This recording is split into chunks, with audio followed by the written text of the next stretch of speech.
লবিতে 4 জন লোক ছিল। মাইক অন, হাসি মজা চলতেছিল।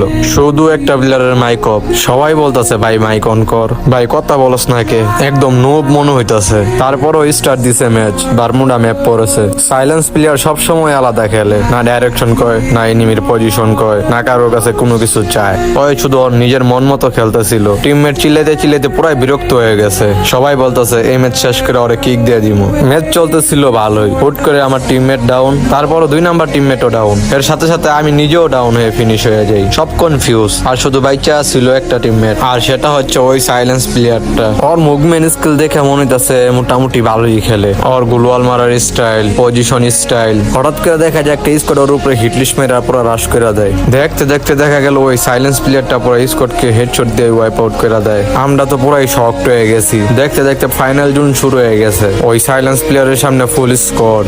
ওই জাস্ট শুধুমাত্র জুন কভার করে বই আসছিল, আর মাইকের তেনে শুধুমাত্র আমাদের টিমমেটে আওয়াজ করতেছে ভাই কিছু তো বল। কোনো আওয়াজ আসে না ওপর নেট থেকে। জোন ছোট হইতাছে, এনিমি আস্তে আস্তে ওর দিকে রাশ করতেছে। ওই পারফেক্ট টাইমে গ্রেনেড, পয়জন মাইরা এনিমিকে পুরো কনফিউজ করে দিছে। দেখতে দেখতে ওই 3টা প্লেয়ারকে ডাউন করে পুরো কনফার্ম করে দেয়। লাস্ট এনিমি বাচ্চা আসছিল, জোন ছোট হইতাছে। এনিমি বাইরে আইলো, ঠাস করে হেডশট দিয়া লাস্ট এনিমিটাকে মেরে বুয়া করে ফেললো। ম্যাচ শেষ হয়ে গ্রুপে সবাই আবার ফিরে আসলো। তখনই গ্রুপ চ্যাটে একটা মেসেজ আসলো ওই সাইলেন্স প্লেয়ারের। মেসেজে বললো যে ভাই সরি, আমি মাইক ইউজ করতে পারি না, আমি কথা বলতে পারি না জন্ম থেকে। এই কথাটা লোবের সবাই শোনার পরে পুরো স্তব্ধ হয়ে গেল। কারো মুখ থেকে বিন্দু পরিমাণও কোনো আওয়াজ আসলো না। যাকে কিক করার প্ল্যান করছিলাম শেষ ম্যাচ ওই এই ম্যাচের হিরো হয়ে চলে আসলো। ও লাস্ট ম্যাচে ছিল যে গেমে কথা বলা জরুরি না, জরুরি হচ্ছে যে শোনা, ভালো করে বোঝা আর ধৈর্য ধরা। সেটাই সবকিছুতে জিতা নেয় দেয়।